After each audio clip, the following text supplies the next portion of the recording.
Ray Lewis, just the actual thing he said. What did he say? What Ray Lewis said was the murder rate is up 72% in Chicago. And in the month of March, more dead bodies were on the ground in Chicago than there were days in the month. Which he has a great point.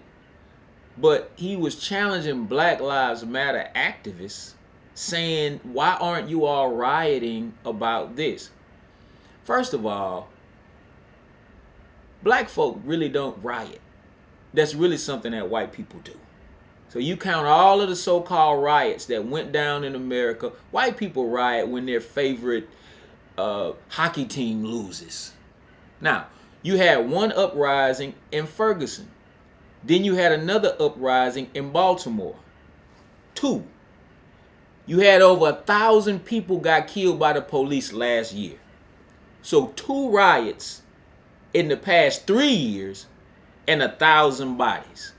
So you're trying to brand our community as if though we're these savages who riot every time the police kill one of us. That's not true. So I believe that we need to stop berating celebrities for not speaking out against social issues. Some of them really need to be quiet. They need to, football players just play football. Some of y'all, not all of y'all. If you're a singer, just go on sing. If you're a rapper, just go on and rap. If you don't know what you're talking about.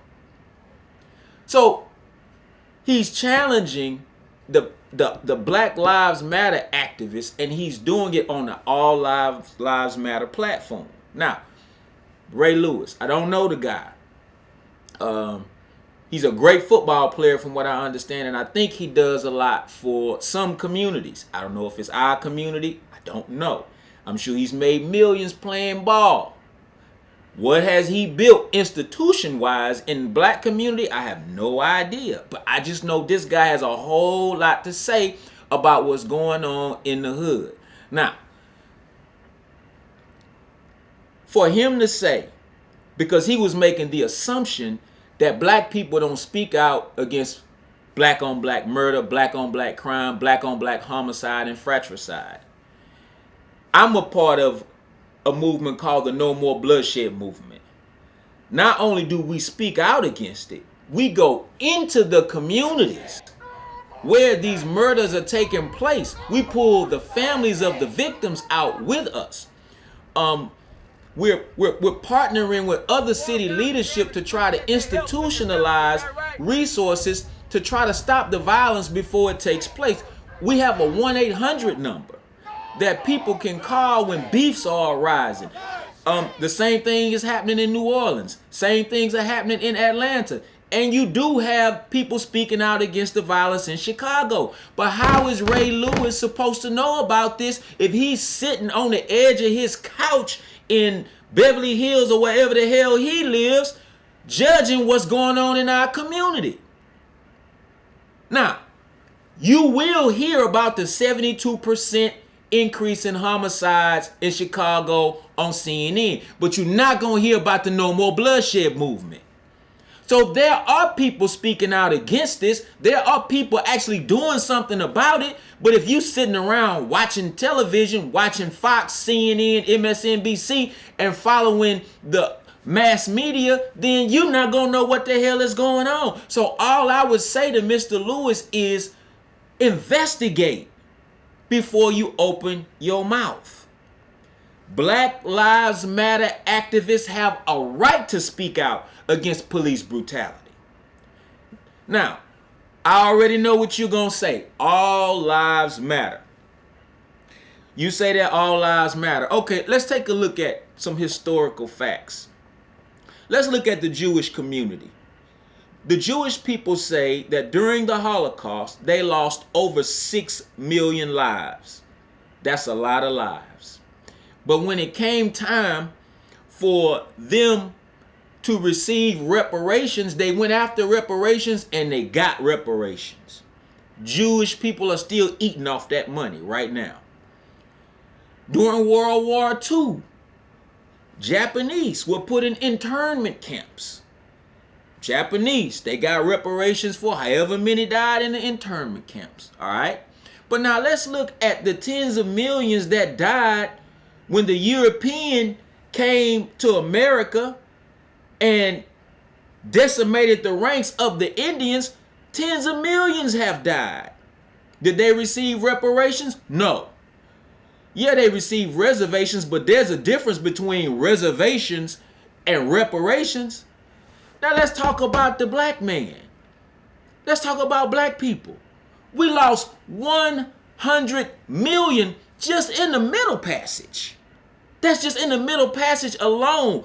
At the bottom of the ocean, you still got black bones. But when we talk about reparations, they won't even pass a bill to study reparations, just to take a look at what it is that we might be owed. They won't even pass a bill just to take a look at it, let alone give us reparations. But you want to tell us that all lives matter. So to Mr. Ray Lewis and all of the other celebrities, we love you. But if you don't know what you're talking about, please do yourself a favor and do us a favor. Just keep quiet.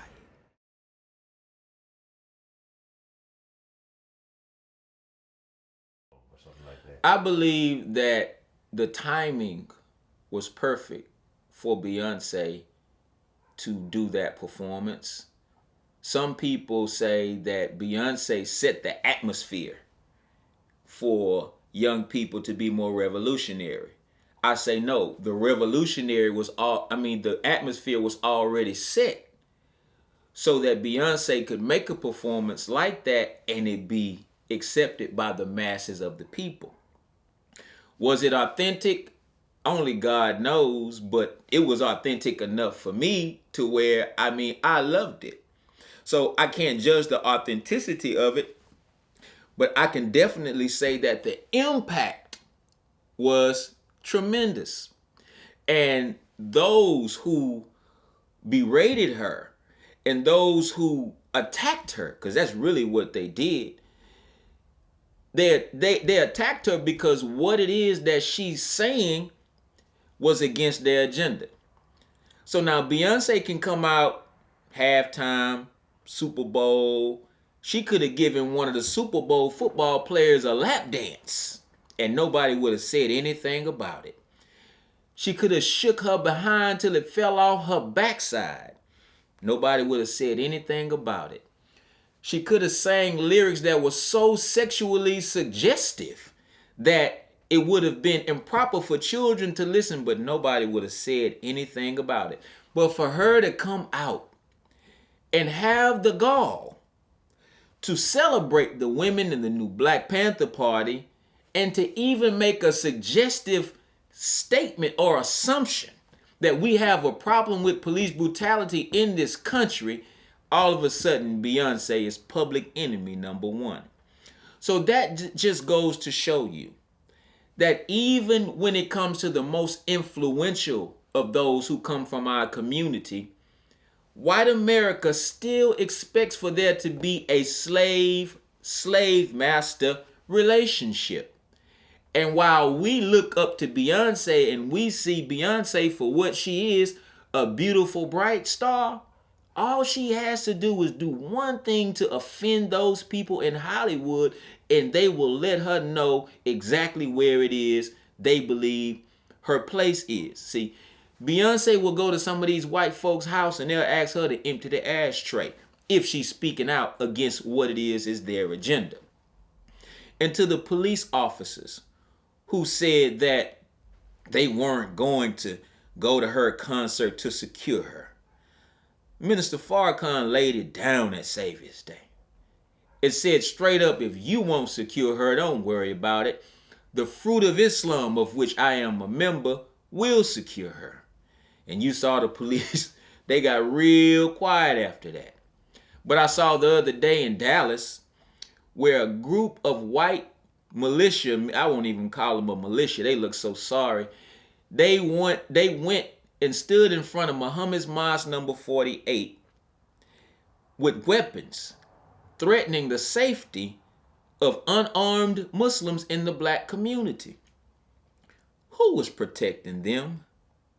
The Dallas Police Department.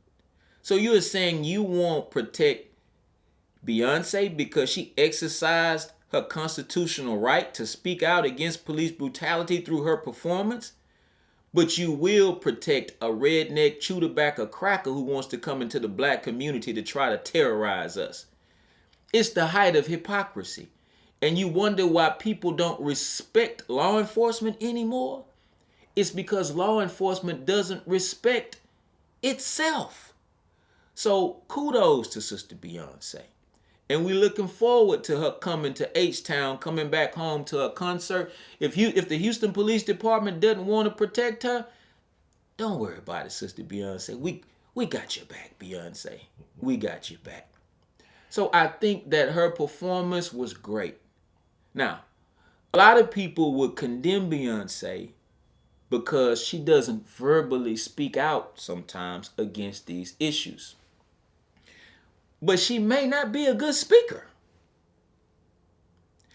That may not be her lane. But she spoke out through what it is that she has mastered, and that is her performance. So the great activist / actor / performer / Renaissance man Paul Robeson said it like this. He said that the battle is everywhere. And the battle is everywhere means that everybody has a role to play in the revolution. And I believe on that day, Beyonce played her role. Straight like that. I mean, since we on the road, this will summarize the whole scenario of every time there's police brutality or some type of injustice, we're automatically reaching out for celebrities to say something since they have the clout, the money, and the following. They're wondering, why don't these celebrities speak out about it? And then we don't realize that their mission is to entertain.